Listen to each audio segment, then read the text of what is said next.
यो गाभिन बैलो गाभिन नहीं चलेगा, गाभिन तो गाय होगी कि बीच के रास्ते से काम नहीं चले।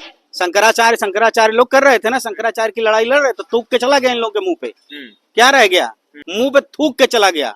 यूजीसी का जो इक्विटी बिल आया हुआ था उस पर सुप्रीम कोर्ट ने रोक लगा दी है। उसने कहा है कि 2012 का जो रूल और रेगुलेशन था उसी के आधार पर अब तमाम चीजें होंगी।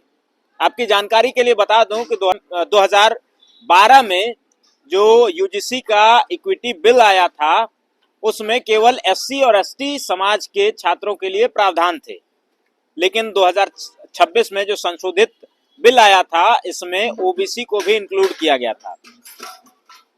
अब तमाम लोग समर्थन कर रहे थे उसका, खास करके जो पिछड़े तबके थे, पिछड़े संगठन थे, वो लोग समर्थन कर रहे थे। और यादव सेना संगठन ने खुले तौर पे ऐलान कर दिया था कि अगर ये बिल वापस होता है तो यादव सेना संगठन सड़कों पे उतरेगी और प्रदर्शन करेगी, और वो प्रदर्शन पूरा खांटी अहिरान वाला होगा।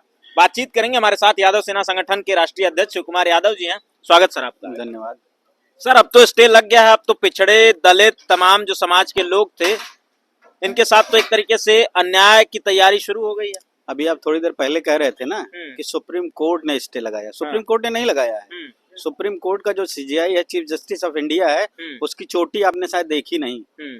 उसने जनेऊ से जनेऊ मिलान करके अपने वर्गीय हित में फैसला लिया है, और उससे हमारे समाज के नेताओं को, ब्यूरोक्रेट्स को या जजेस को सीखना चाहिए। तुम्हारे लिए सीख है, ये लड़ाई एक अकेले यादव के लिए नहीं थी, एक अकेले कुर्मी के लिए नहीं थी, ये 60% ओबीसी के हित की लड़ाई थी, जिसमें आप लोग खड़े नहीं। आपने कहा कि नहीं ये तो पूरी तरह से हमारे पक्ष में नहीं है। शुरुआत तो हुई थी, मैं तो शुरू से कह रहा हूँ कि मोदी सरकार ने घोड़ा दिखा के यूजीसी नए बिल के नाम पे गधा पकड़ा दिया है। आपको एक मौका तो मिला था अपनी बात रखने का, वो भी छीन लिया गया। किससे? सुप्रीम कोर्ट के माध्यम से और उसमें बैठे सवर्ण जजों के माध्यम से।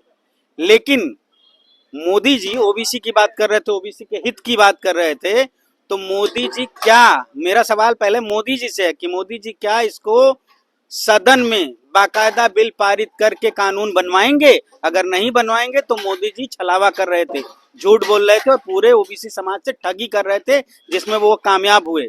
अब पूरे ओबीसी समाज को सड़क पर आना होगा इसकी लड़ाई लड़ने के लिए। ये एक दिन की लड़ाई नहीं, हजारों सालों से लड़ाई। ये तो आपके हक अधिकार को सैकड़ों हजारों साल से खाते चले आ रहे हैं।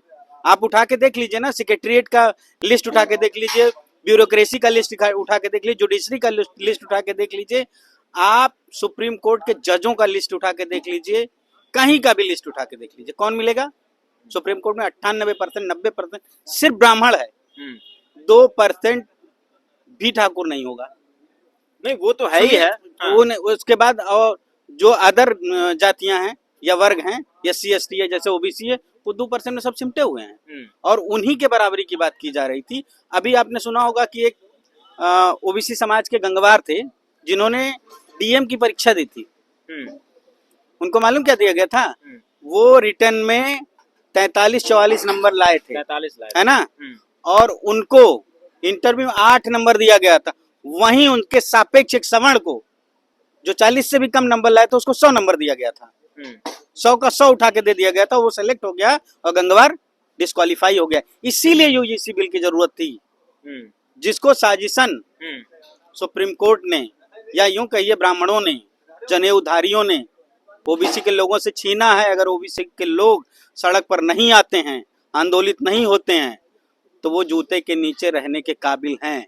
ये बताइए, सवर्ण समाज के लोग जो एक तरीके से, या जो भी संगठन, चाहे करड़ी सेना हो, चाहे तमाम अन्य संगठन हो, जो भाजपा के ही वोटर हैं, वो लोग कह रहे थे कि अगर इस बिल को वापस सरकार नहीं लेती है तो भाजपा कार्यकर्ताओं को दौड़ा के पीटा जाएगा। तो अब ये बताइए, जब बिल पे स्टे लग गया है, रोक लग गई है, तो अब जो पिछड़े और दलित तमाम संगठन है वो सड़कों पे उतरेंगे इस तरीके से? उतरेंगे, बिल्कुल उतरेंगे, इंतजार करेंगे, ठीक है। उसके बाद हम सड़क पे उतरेंगे और बाकायदा लड़ाई होगी अपने हक अधिकार की। मैं तो यार, वर्गीय हित की लड़ाई है ना ये।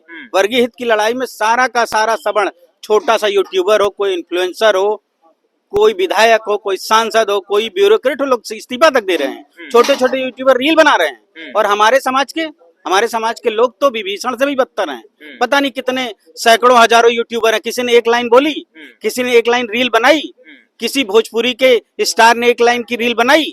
किसी ब्यूरोक्रेट ने इस्तीफा देने की बात की, लड़ाई लड़ने की बात की? नहीं की। अरे वो छोड़िए, जो नेता हैं जो पिछड़ों का, दलितों का वोट लेते हैं, वो तक बोलने को तैयार नहीं। उत्तर प्रदेश में सबसे बड़ी पिछड़ी, हमने सबका नाम लिया, हमने सबका नाम लिया कि बीच के रास्ते से काम नहीं चलेगा। गइयो गाभिन बैलो गाभिन नहीं चलेगा, गाभिन तो गाय होगी। लड़ना होगा तो सीधे लड़ाई सामने आके लड़नी होगी, नहीं तो फिर ये आधा इधर आधा उधर की कहानी नहीं चलेगी। शंकराचार्य लोग कर रहे थे ना, शंकराचार्य की लड़ाई लड़ रहे तो थूक के चला गया इन लोगों के मुंह पे। क्या रह गया? मुंह पे थूक के चला गया सारे ओबीसी समाज के उन नेताओं के ऊपर जो शंकराचार्य की लड़ाई लड़ रहे थे। और वो उसने जाके कह दिया कि यूजीसी का बिल वापस होना चाहिए। उसी शंकराचार्य ने, जिसके कदमों में तुम लोग नाक रगड़ रहे थे, तुम लोग को चुल्लू भर पानी में डूब मरना चाहिए कि तुम अपने समाज के साथ हो या शंकराचार्य के साथ हो। तुम्हारा समाज, तुम्हारी पार्टी, तुम्हारा घर धर्म से चल रहा है या उस वर्ग के लोगों के एहसान से चल रहा है जिसके वोट से तुम सत्ता में हो आते हो या तुम सांसद और विधायक बनते हो। ये बताइए, आप यादव सेना संगठन के राष्ट्रीय अध्यक्ष हैं। उत्तर प्रदेश में सबसे बड़ी पार्टी समाजवादी पार्टी है, उसके मुखिया अखिलेश यादव हैं। अखिलेश यादव शंकराचार्य वाले मुद्दे में पूरा खुल करके खेल रहे थे, लेकिन जब ये मामला आता है तो इसमें कन्नी काटने लगते हैं, इधर उधर बीच का रास्ता तलाशने लगते हैं। लेकिन जो पीडीए का फार्मूला देते हैं, कहते हैं पिछड़ा, दलित, अल्पसंख्यक, पीड़ित, उत्पीड़ित, तमाम चीजें कहते हैं, तो इस मामले में आखिर किनारा क्यों कर रहे हैं, कन्नी क्यों काट रहे हैं? ये सवाल तो अखिलेश यादव से पूछिए ना कि आपको शंकराचार्य वाले बिरादरी के 3% लोगों का वोट चाहिए या 60% के ओबीसी का वोट चाहिए? आप किसकी तरफ हैं? आप खुल के बोलिए ना। ये डोलमोल रवैया क्या कि इनके साथ किसी सवर्ण के साथ अन्याय नहीं होना चाहिए, किसी बैकवर्ड के साथ, किसी दलित के साथ अन्याय तो होता हमेशा बैकवर्ड क्लासेस के लोगों के साथ होता आया है, चाहे वो ओबीसी हो, चाहे वो दलित हो, चाहे महादलित हो। किसी सवर्ण के साथ हुआ है? किसी ब्राह्मण का घर, किसी ब्राह्मण मुख्यमंत्री का घर आवास खाली होने के बाद, मुख्यमंत्री आवास खाली होने का धुलवाया गया? वो सिर्फ अखिलेश यादव का धुलवाया गया क्योंकि तुम ओबीसी हो, तुम पिछड़े हो, तुमको सामाजिक रूप से चौथी वर्ण व्यवस्था में रखते हैं। वो उनके मतलब था कि मुख्यमंत्री आवास तुम्हारे जाने से अशुद्ध हो गया था। उस समय कितने ब्राह्मणों ने इनका समर्थन किया था? ये उनसे पूछिए, हम उनके प्रवक्ता थोड़ा ना। हम अपने वर्गीय हित की बात कर रहे हैं, अब उनको भी अपने वर्गीय हित की बात सोचनी चाहिए। बात अगर वो पीडीए की करते हैं, तमाम पिछड़े, दलित, अल्पसंख्यक समुदाय को अगर अपने साथ लेकर के चलते हैं, कहते हैं कि हम आपके लीडर हैं, हम आपकी बात करेंगे, लेकिन इसमें कोई बातचीत नहीं कर रहे हैं, क्या लगता है कि इनकी भी विचारधारा वही है और दिखाने का एक लॉलीपॉप पीडीए नामक फेंक दिया गया? विचारधारा नहीं वही है। विचारधारा वही होती तो पीडीए की बात ना करते। ये बहकावे में आ जाते हैं कि इनको वो 3% जो है इनको सत्ता में लड़ाएगा। वो एक बार ये फरसा लेके घूमे तो उसी फरसे से इनकी राजनीतिक विरासत काट लिए सब। अब ये फिर उसी के चक्कर में पड़े हैं। फिर वो उसी शंकराचार्य के कदमों में गिरे थे जो कह रहा था साष्टांग दंडवत होके मुझसे माफी मांग के। क्यों माफी मांगे भाई? किस बात की माफी मांगे तुम? और फिर वो कह रहा था, तुम्हारा समर्थन लिया उसने, हो हल्ला किया, अपने पक्ष में हुजूम बनाया, उसके बाद जब मांग मेला छोड़ के बनारस पहुंचा तो उसने बयान जारी कर दिया कि यूजीसी एक्ट जो है नई बिल ये लागू नहीं होनी चाहिए, ये सवर्णों के खिलाफ है, इससे शोषण होगा। तो फिर ओबीसी का शोषण जो सदियों से होता चला जा रहा है उसका क्या मतलब? वो सब इस बात को मानते हैं कि शोषण हम पिछड़े और दलितों का करते आए हैं और करेंगे। बिल्कुल करते आए भाई। मैं कह तो रहा हूँ कि आप किसी भी डिपार्टमेंट की लिस्ट उठा के देख लीजिए, आईएएस की लिस्ट निकाल लीजिए, चीफ सेक्रेटरियों की लिस्ट निकाल लीजिए, वीसीज की लिस्ट निकाल लीजिए, किसी भी डिपार्टमेंट की, सरकारी डिपार्टमेंट की, कौन मिलेगा? वही तो बैठे हैं। लोग कहते हैं कि संविधान में जो प्राविधान था वो सिर्फ 10 साल के लिए था। 10 साल में उसके साथ साथ एक लाइन और लगी थी कि सबकी जब बराबरी हो जाएगी, सब लोग समान रूप से हो जाएंगे, तो ये आरक्षण हटा लिया जाएगा। 70-75 सालों में लोग समान अभी तक हो नहीं पाए।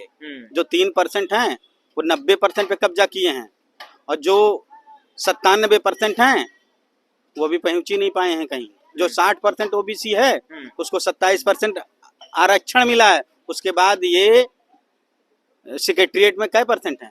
3% है। जुडिशरी में क्या परसेंट? शायद 1 या 2% होंगे। वीसी एक को नहीं होंगे। ये स्थिति है ओबीसी की। और बात कर रहे हैं ये लोग सवर्णों की, इनको सवर्णों की चिंता है।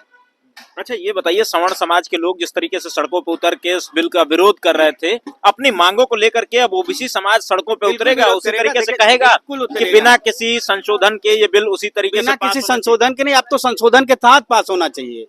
अब उसके अंदर पूरा प्राविधान होना चाहिए कि जिसकी जितनी संख्या उसके हिसाब से उस पैनल में लोगों की संख्या होनी चाहिए, और उस पैनल का चीफ किसी भी यूनिवर्सिटी का वीसी नहीं होगा, खासकर सवर्ण नहीं होगा, नहीं तो वो दबाव बना के अपने पक्ष में करवाएगा। उस कमेटी का चीफ कोई ओबीसी ही होना चाहिए। उस पैनल में सवर्ण ले लो चलेगा, लेकिन उस कमेटी का चीफ ओबीसी ही होना चाहिए, तभी ओबीसी के साथ न्याय होगा, नहीं तो नहीं हो सकता।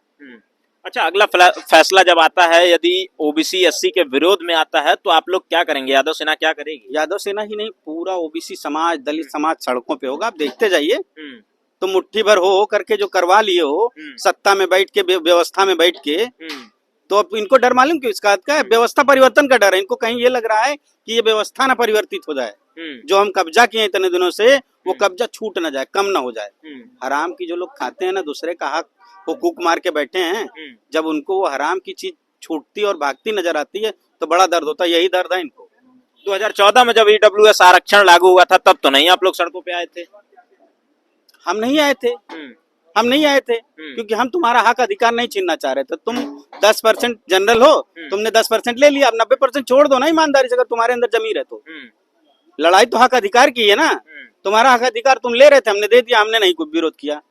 तो इसका मतलब तुम्हारे जमीर में, तुम्हारे डीएनए में खोट है, तुम अपना देख लो। तुम हमारे जमीर और डीएनए की बात मत करो। हमारा डीएनए और जमीर हमेशा न्यायिक रहा, न्यायिक रहेगा। हम अपने हक अधिकार की बात करें, तुम्हारे छीनने की बात नहीं कर रहे हैं। तुम्हें हम अपने हक अधिकार की बात करें तो दर्द क्यों हो रहा है? इसलिए दर्द हो रहा है कि तुम जो है हमारे हक अधिकार को दबा के बैठे थे अभी तक। लोग शिक्षित हुए, संविधान आया, लोग जागरूक हुए, लोग अपना हक अधिकार मानने लगे, तो तुमको दर्द होने लगा। और यही दर्द है जो यूजीसी का ये बिल वापस हुआ है। चलिए, आप लोग मतलब सड़कों पे उतरेंगे अगर फैसला खिलाफ में आता है ओबीसी एससी के? तो बिल्कुल ठीक है। ये हमारे साथ यादव सेना संगठन के राष्ट्रीय अध्यक्ष शिव कुमार यादव जी थे। इनका साफ तौर पे कहना है कि यदि 13 मार्च को जो अगली सुनवाई है सुप्रीम कोर्ट में, उसमें फैसला अगर ओबीसी एससी के पक्ष में नहीं आता है तो बहुत बड़ा आंदोलन इस देश की सड़कों पे होगा। पूरा बहुजन समाज देश की सड़कों पे उतरेगा, विरोध प्रदर्शन करेगा, उस बिल को लागू करवाने की पुरजोर मांग करेगा। फिलहाल इस पर आपका क्या सोचना है कमेंट्स में बताइएगा। हम जल्दी मिलेंगे अगली वीडियो में, तब तक के लिए नमस्कार।